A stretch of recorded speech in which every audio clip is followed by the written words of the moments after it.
നമസ്കാരം. മലയാളി വാർത്തയിലേക്ക് സ്വാഗതം. ഏപ്രിൽ 22-ന് പഹൽഗാമിൽ നടന്ന ഭീകരാക്രമണത്തിന് എന്താണ് ഇന്ത്യ തിരിച്ചടി നൽകിയിരിക്കുന്നത്, അല്ലെങ്കിൽ എന്താണ് ഇന്ത്യക്ക് പറയാനുള്ളത് എന്നതിനെക്കുറിച്ച് ഇന്ത്യൻ പ്രധാനമന്ത്രി നരേന്ദ്രമോദി ഇന്ന് 8 മണിക്ക് രാജ്യത്തെ അഭിസംബോധന ചെയ്ത് സംസാരിക്കുമെന്ന് പറഞ്ഞിട്ടുണ്ടായിരുന്നു. അദ്ദേഹത്തിൻ്റെ വാക്കുകൾ എന്തായിരിക്കും പറയാൻ പോകുന്നത് എന്നുള്ള ആകാംക്ഷയിലായിരുന്നു ഒരു രാജ്യം മുഴുവൻ. ഏതായാലും ഈ ഒരു ഭീകരാക്രമണം നടന്നതിന് ശേഷം, ഇന്ത്യയുടെ തിരിച്ചടിയൊക്കെ നടന്നതിന് ശേഷം ആദ്യമായാണ് അദ്ദേഹം മാധ്യമങ്ങളെ കാണുന്നത്, അല്ലെങ്കിൽ രാജ്യത്തെ അഭിസംബോധന ചെയ്യുന്നത് എന്നുള്ള പ്രത്യേകത കൂടി ഉണ്ടായിരുന്നു. ഏതായാലും കൃത്യമായി തന്നെ പാകിസ്ഥാന്റെ ഭീകരതയ്ക്ക് ഇന്ത്യ ശക്തമായ മറുപടി തന്നെയാണ് നൽകിയിട്ടുള്ളത് എന്നാണ് അദ്ദേഹം തൻ്റെ ഈ ഒരു അഭിസംബോധന പ്രസംഗത്തിൽ പറഞ്ഞിട്ടുള്ളത്. അദ്ദേഹം ആദ്യം തന്നെ പ്രസംഗം തുടങ്ങുമ്പോൾ നന്ദി പറഞ്ഞുകൊണ്ടാണ് തുടങ്ങുന്നത്. തീർച്ചയായിട്ടും നമ്മുടെ 3 സേനകൾ, അതുപോലെ തന്നെ നമ്മുടെ അന്വേഷണ ഏജൻസികൾ, മറ്റുള്ള രഹസ്യാന്വേഷണ വിഭാഗങ്ങൾ, ശാസ്ത്രജ്ഞർ, അവർക്കൊക്കെ തന്നെ ഒരുപാട് നന്ദി, അല്ലെങ്കിൽ നമ്മുടെ സേനകൾക്ക് സല്യൂട്ട് എന്ന് പറഞ്ഞുകൊണ്ടാണ് അദ്ദേഹം തൻ്റെ പ്രസംഗത്തിൽ തുടക്കത്തിൽ തന്നെ പറഞ്ഞിട്ടുള്ളത്. അസാമാന്യമായിട്ടുള്ള ധൈര്യം തന്നെയാണ് നമ്മുടെ സേന, 3 സേനകളും, കര, നാവിക, വ്യോമസേനകളും നടത്തിയിട്ടുള്ളത് എന്നും അദ്ദേഹം തൻ്റെ വാക്കുകളിൽ പറഞ്ഞിട്ടുണ്ട്.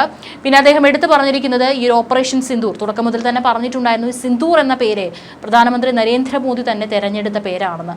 അതുകൊണ്ട് തന്നെ അദ്ദേഹം പറഞ്ഞിട്ടുണ്ട്, ഈ പേര് അത് വെറും ഒരു പേര് മാത്രമല്ല, അത് നമ്മുടെ രാജ്യത്തിൻ്റെ മൊത്തം ഒരു വികാരമാണ് ഈ പേരിലൂടെ അർത്ഥമാക്കുന്നത് എന്നാണ് അദ്ദേഹം പറഞ്ഞിരിക്കുന്നത്. ഈ ഒരു ഓപ്പറേഷൻ സിന്ദൂറിൻ്റെ വിജയം നമ്മുടെ രാജ്യത്തെ സ്ത്രീകൾക്കായിട്ട് സമർപ്പിക്കുന്നു എന്നാണ് അദ്ദേഹം പറഞ്ഞിട്ടുള്ളത്.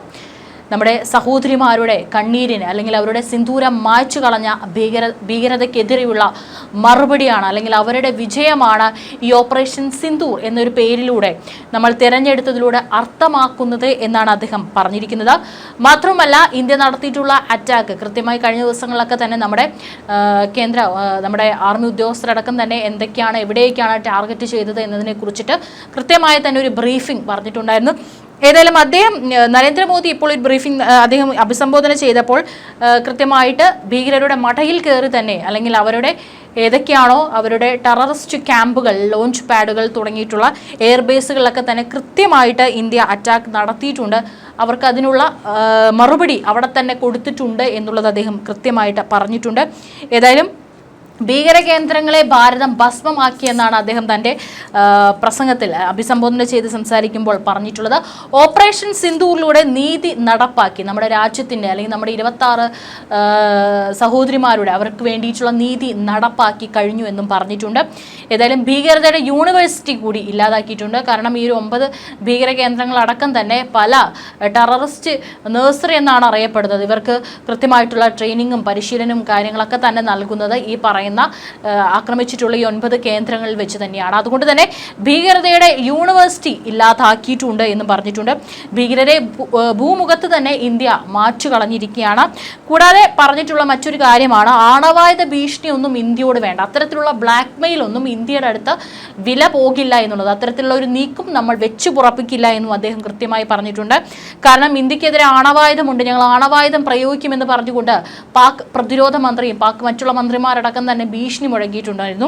ഏതായാലും അത്തരത്തിൽ ഒരു ആണവായുധം എടുക്കുകയാണെങ്കിൽ തന്നെ തീർച്ചയായിട്ടും നമ്മുടെ കയ്യിലും അതുണ്ട് എന്നുള്ള കാര്യം പാകിസ്ഥാനും കൃത്യമായിട്ട് അറിയാം. അതുകൊണ്ട് അത്തരത്തിലുള്ള ബ്ലാക്ക് മെയിലിംഗ് ഒന്നും വേണ്ട, അത്തരത്തിലുള്ള നീക്കങ്ങളും ഇന്ത്യ വെച്ചു പുറപ്പിക്കില്ല എന്ന് തന്നെയാണ് അദ്ദേഹം തൻ്റെ പ്രസംഗത്തിൽ പറഞ്ഞിട്ടുള്ളത്. മാത്രമല്ല, ചർച്ച മറ്റുള്ള ആരുടെയും ഒരു സൗകര്യത്തിനനുസരിച്ചിട്ടല്ല ഇപ്പോൾ ഇത്തരത്തിലൊരു വെടിനിർത്തൽ കരാർ പ്രാബല്യത്തിൽ വന്നിരിക്കുന്നത് എന്ന് അദ്ദേഹം പറഞ്ഞിട്ടുണ്ട്. ഈ ഒരു വെടിനിർത്തൽ ചെറിയൊരു വിരാമം മാത്രമാണ്. എന്നിരുന്നാലും ഒരു അറ്റാക്ക് ഇനിയും പാകിസ്ഥാൻ നടത്തുകയാണെങ്കിൽ തീർച്ചയായിട്ടും ഇതേ നാണയത്തിൽ തന്നെ ഇന്ത്യ തിരിച്ചടിക്കുമെന്ന് കൂടി അദ്ദേഹത്തിൻ്റെ വാക്കുകളിൽ നിന്ന് നമുക്ക് വ്യക്തമാകുന്നുണ്ട്. ചർച്ച പാക് അധീന കശ്മീരിൽ, അതായത് POKയിൽ മാത്രമായിരിക്കും ഉണ്ടാവുക, അല്ലെങ്കിൽ അതിൻ്റെ പേരിൽ മാത്രമായിരിക്കും ചർച്ച. അല്ലാതെ മൂന്നാമതൊരു രാജ്യത്തിൻ്റെയോ അല്ലെങ്കിൽ മൂന്നാമതൊരു കക്ഷിയുടെയോ ഒന്നും തന്നെ അടിസ്ഥാനത്തിലല്ല ഈ ഒരു വെടിനിർത്തൽ കരാർ അടക്കം നടത്തിയിട്ടുള്ളത്. മാത്രമല്ല, കഴിഞ്ഞ ദിവസം നമ്മുടെ ഇന്ത്യയുടെയും അതുപോലെ തന്നെ പാകിസ്ഥാൻ്റെയും ഏറ്റവും ഉയർന്ന സൈനിക ഉദ്യോഗസ്ഥരടക്കം ചർച്ച നടത്താനായിട്ട് വിളിച്ചിട്ടുണ്ടായിരുന്നു. അതും അദ്ദേഹം എടുത്തു പറഞ്ഞിട്ടുണ്ട്. ഏതായാലും ഇതൊരു ചെറിയ വിരാമം മാത്രമാണെന്ന് അദ്ദേഹം പറഞ്ഞിട്ടുണ്ട്. അതിനർത്ഥം ഇനിയും പാകിസ്ഥാൻ ഇതേ തരത്തിൽ തന്നെ ചൊറിയാൻ വന്നു കഴിഞ്ഞാൽ തീർച്ചയായിട്ടും ഇപ്പോൾ ഭീകരരെ കാലാപുരിക്ക് അയച്ചതുപോലെ, ഭീകര കേന്ദ്രങ്ങൾ ഭസ്മമാക്കിയതുപോലുള്ള ഒരു മറുപടി തന്നെ ഇന്ത്യ നൽകുമെന്നുള്ളത് തന്നെയാണ് അദ്ദേഹം പറഞ്ഞിട്ടുള്ളത്. നമ്മുടെ സഹോദരിമാരുടെ കണ്ണീരിനുള്ള നീതി നടപ്പാക്കി കഴിഞ്ഞെന്നും അദ്ദേഹം പറഞ്ഞിട്ടുണ്ട്. എന്തായാലും ആണവായുധ ഭീഷണി അടക്കം വേണ്ട എന്നുള്ള കൃത്യമായിട്ടുള്ള മുന്നറിയിപ്പും അദ്ദേഹം പറഞ്ഞിട്ടുണ്ട്. അവസാനം ഇത്രയും പറഞ്ഞുകൊണ്ടാണ് അദ്ദേഹം തന്റെ വാക്കുകൾ നിർത്തിയിരിക്കുന്നത്. മാത്രമല്ല ഭാരത് മാതാ കി ജയ് എന്ന് പറഞ്ഞുകൊണ്ടാണ് തൻ്റെ ഈ ഒരു ഏകദേശം ഒരു 25 മിനിറ്റോളം നീണ്ടു നിന്നിട്ടുണ്ട് ഈ രാജ്യത്തെ അഭിസംബോധന ചെയ്തുകൊണ്ടുള്ള അദ്ദേഹത്തിൻ്റെ ഒരു പ്രസംഗം. ഇത്രയും വാക്കുകളാണ് അദ്ദേഹം ഈ ഒരു പഹൽഗാം അറ്റാക്ക് നടന്നതിന് ശേഷം രാജ്യത്തെ അഭിസംബോധന ചെയ്തുകൊണ്ട് സംസാരിച്ചിരിക്കുന്നത്. കഴിഞ്ഞ ദിവസം ബ്രീഫിംഗ് അടക്കം നടത്തിയിട്ടുണ്ടായിരുന്നു. അതിൽ കൃത്യമായിട്ട് ഇന്ത്യ എവിടേക്കാണ് ടാർഗറ്റ് ചെയ്തിരിക്കുന്നത് എന്നുള്ളതിനെക്കുറിച്ച് പറഞ്ഞിട്ടുണ്ട്.